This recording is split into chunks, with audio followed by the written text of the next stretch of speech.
ভালোবাসা দিবসে ছবিটা আমার মেয়েকে নিয়ে দেখতে পারলে ভালো হতো, কিন্তু এই আজকে দেখতে পারিনি। আমি নিশ্চয়ই আমার পুরো পরিবারের সাথেই দেখব। আমি আশাও করেছিলাম যে দর্শকরা দেখবে, এবং এই এখন যদিও এখন ক্রান্তিকাল 20-21 সালে অনুদান পেয়েছিল, আমরা 21 সালের অক্টোবরে শুটিংয়ে গেছি। সেটা নিউজ পোর্টালটা বলছে অনেক দিন আগে এসছে, বলে মুক্তি পাওয়ার হয়েছে, কিন্তু আমরা মুক্তির প্রপার টাইমে দিয়েছি। ক্যারেক্টারটা অবশ্যই ভীষণ চ্যালেঞ্জিং ছিল, সেটা আপনারা সিনেমাটা দেখলেই বুঝতে পারবেন।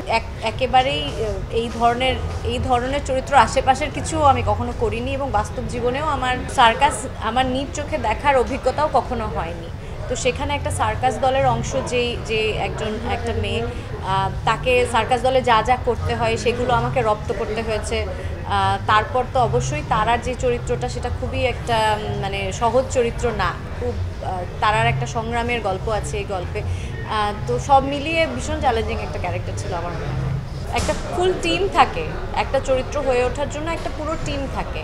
আমাদের কস্টিউম টিম ছিল, আমাদের সেট ডিজাইনের টিম ছিল, পরিচালক এবং আমাদের যে সিনেমাটোগ্রাফার সবাই মিলেই আসলে, প্লাস এই যে সহকারী পরিচালক যারা ছিলেন সবাই মিলে সাহায্য করে যে আপু ক্যারেক্টারটা এরকম হতে পারে, এইভাবে আচরণ করবে।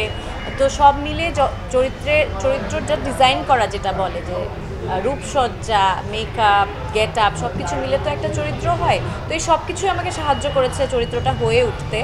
আর অনেক নতুন অভিজ্ঞতা ছিল এই সার্কাসে, ছুরি খেলা, নাচা, তো এইগুলো অনেকটাই আমার সেটেই অনুশীলনটা হয়েছে আসলে। তার আগে হয়তো খুব মানসিক প্রস্তুতির বাইরে খুব একটা বেশি কিছু প্রস্তুতি নেই। হ্যাঁ, মানে আমার এখন দেখে মনে হচ্ছে যে আমি এটা কেন করলাম, কারণ বিষয়টা খুবই ভয়ের, ছুরিটা সত্যি মেরেছিল, কিন্তু তখন আসলে এতই চরিত্রের ভেতরে ঢুকে গিয়েছিলাম যে তখন ভয় লাগেনি, তখন দাঁড়িয়ে গেছি, বলেছি ঠিক আছে মারো, অ্যাক্টিং করেছি।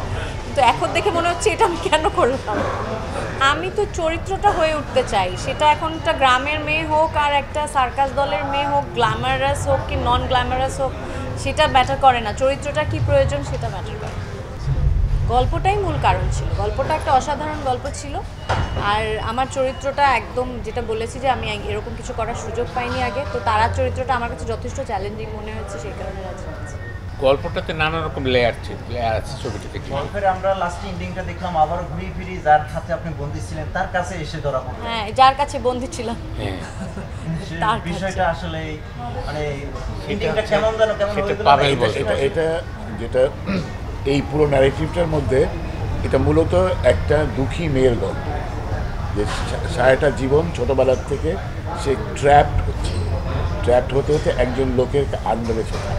সে তাকে একটা কলের পুতুলের মতো, সে তাকে চালায়, তার পুরো জীবন সে দখল করে নেয়, এবং সেখান থেকে সে মুক্তি চায়, কিন্তু আলটিমেটলি তার মুক্তিটা হয় না। সে আবার ঘুরে ফিরে যখন মুক্তি চায়, এসে দেখে যে সেই একই হাতে সে আবার করছে।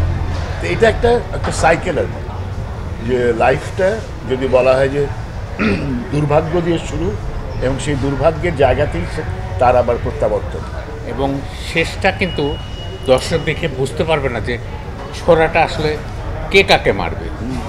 এটা একটা ব্যাপার যে বাই দিস টাইম, মানে ইন কোর্স অফ টাইম ও খুব একটা ম্যাচিউরিটি জায়গায় চলে গেছে, বড় হয়ে গেছে, যেন ও একটা ম্যাজিক করে, যেটা ওকে প্রথম দিকে এই ক্যারেক্টারটা করেছিল যে একটা বাতাসা বের করে নিয়ে আসা।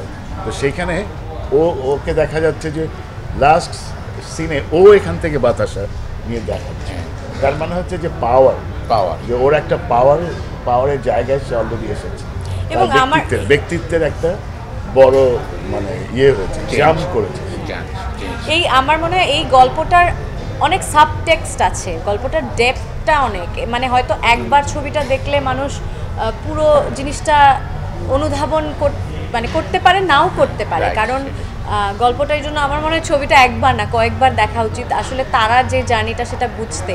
আর শেষ পর্যন্ত তারা কি মুক্তি পায় নাকি পায় না, আমার মনে হয় এই প্রশ্নটার উত্তর খোঁজার জন্যই সবার ছবিটা দেখা উচিত। হ্যাঁ, right. কোয়ার্টিস্ট হিসাবে বন্ধুর সাথে কাজ করতে তো খুব সুবিধা, ওরকমই মনে হয়, সেরকম মানসিকতা নিয়েই গেছিলাম।